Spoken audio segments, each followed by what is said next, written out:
What's going on, guys? My name is Aldeniro and welcome to episode 22 of my Leicester City career mode. We're starting this episode off with Mark Albrighton telling me that he wants a contract, like a wage increase, and I was thinking, like, that's fair enough because he has actually been playing really well, but then I saw that he wants 30 grand a week, which is insane money, so I didn't know what to do.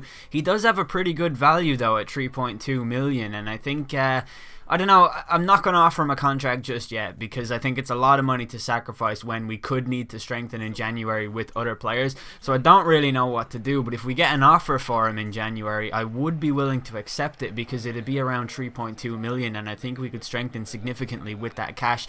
But we're starting the episode off with a game against West Ham United. We're playing at home in this game and it's going to be a difficult game because West Ham are always really difficult to play against. They've got a very good, well-balanced team, but really quick, I want to say if this episode gets to 600 likes before 3 p.m, I'll upload the next episode around then. So 3 p.m. is very early for an episode, but there's international fixtures on today, so that's how it works, and it does mean getting this to 600 likes in just 4 hours, which is a huge ask, and I don't know if it'll happen, but if you guys are up for it, that is the challenge for today. So West Ham starting on the offensive. In the first 20 minutes they had two decent shots, but 5 minutes after their last shot we would get a decent chance as Gardner plays the ball to Berahino, who has yet to score for Leicester, which is pretty worrying, but he plays the ball into Gary Gardner, who shot first time and saw his shot saved by the keeper. And then we approach the just the end of the first half with Bakayoko playing the ball into Berahino, who turns his man pretty well and does get a shot off, but unfortunately Adrian in the West Ham goal did manage to save it. Then we start off the second half, and check this out as Turner gets on the ball and takes a really heavy touch before turning, playing the ball straight into the path of Dwight Gale, who bears down on goal, fires it across the face and puts us 1-0 up with his fourth goal of the season overall, which is a really good return. The man has been playing out of his skin lately and it's really good to have a consistent striker, but I've never scored a goal like that on FIFA 15 yet, where I just stole the ball from the defender and kept running. That's really weird. That's the first one so far.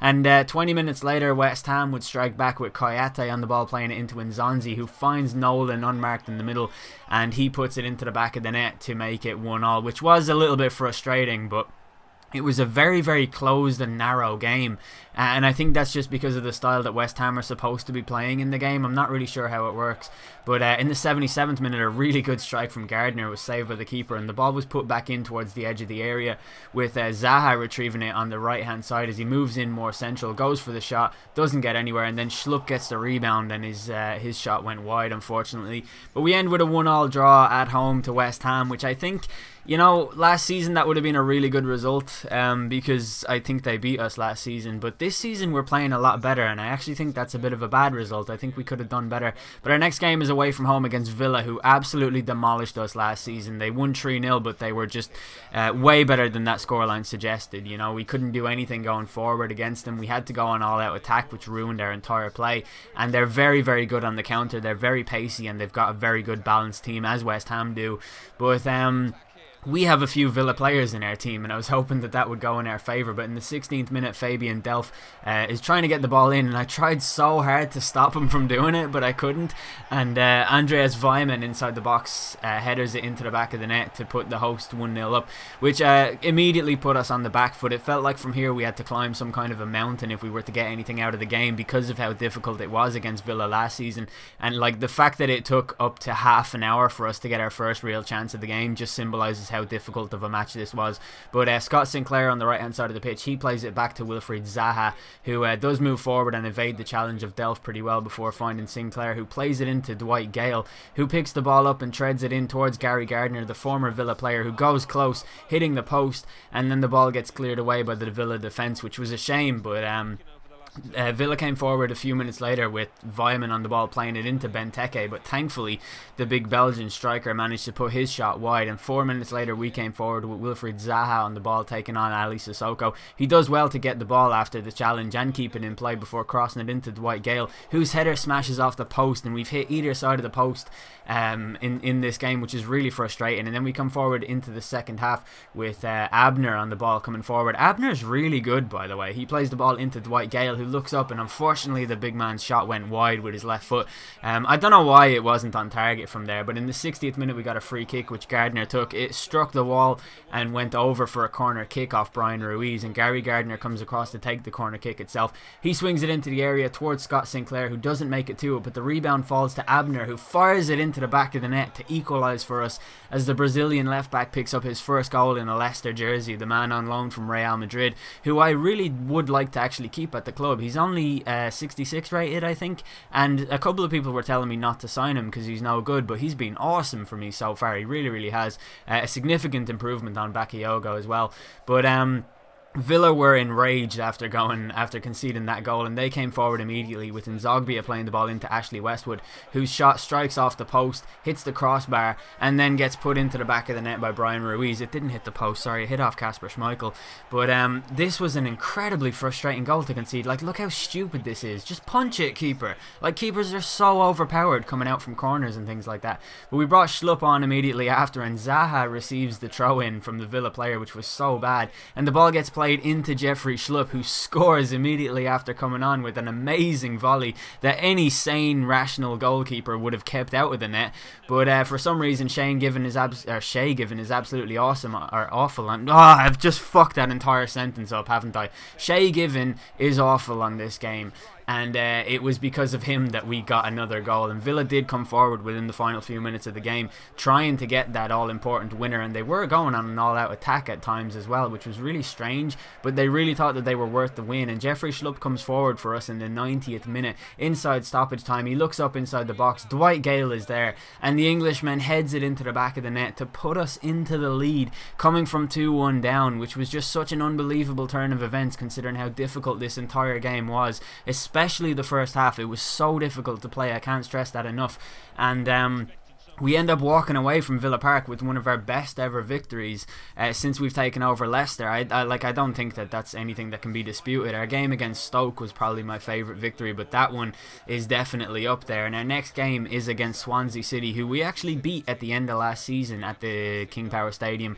In a game that I don't think we deserved to win. We were on the back foot for a long time, but we started this episode off in kind of a weird situation as Sigurdsson is on the ball on the left hand side of the pitch, and he got dispossessed by Stones, and he retaliated very angrily as a result of that, and the referee comes over to inform him that he actually has to leave the pitch and go for an early bath. He gets sent off in the 14th minute. Now this is a weird thing. I don't know if this is something to do with the new patch, but this tackle is not actually that bad. He does get the ball, but obviously it's reckless. What's the word that they use for that? Reckless force or excessive force is what they say. And if you think back to when Vincent Kompany tackled Wayne Rooney in the FA Cup and did it from behind but got the ball nonetheless and there was no harm done but still got sent off, it was that type of challenge. So by the letter of the law, it is a red card because it's excessive force as deemed by the referee. But Swansea did take the lead in the 20th minute through Wilfred Boney, which was really annoying. And then they came forward in the 35th minute, and Boney initially missed the chance, goes for the shot that gets deflected, and it comes to Nathan Dyer, who ends up scoring and making it 2-0 for the 10 men visitors, which was really frustrating. Like, they're such a hard team to break down, Swansea are. In every FIFA I've ever played, they have this passing system that is just... it's just like inextricably connected to their defence and midfield, and they just play so well. We hit a shot just wide at half time, but these stats just sum up how difficult the game was. We had 2 shots, one of which was on target, and 40% possession overall. We were just going nowhere in the game, but Swansea City having 98% pass accuracy sums up how difficult it was for us.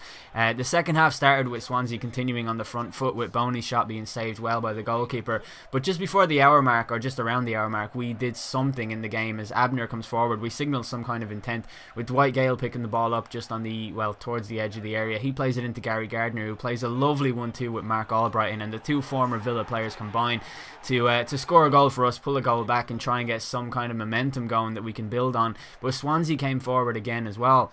And we tried to keep the ball out of the box, but they were just doing so well at passing it. And the ball comes to Jefferson Montero, who sees his shot saved by Kasper Schmeichel. Then we come up to the 84th minute, and Gary Mackay-Steven comes on to replace Gary Gardner.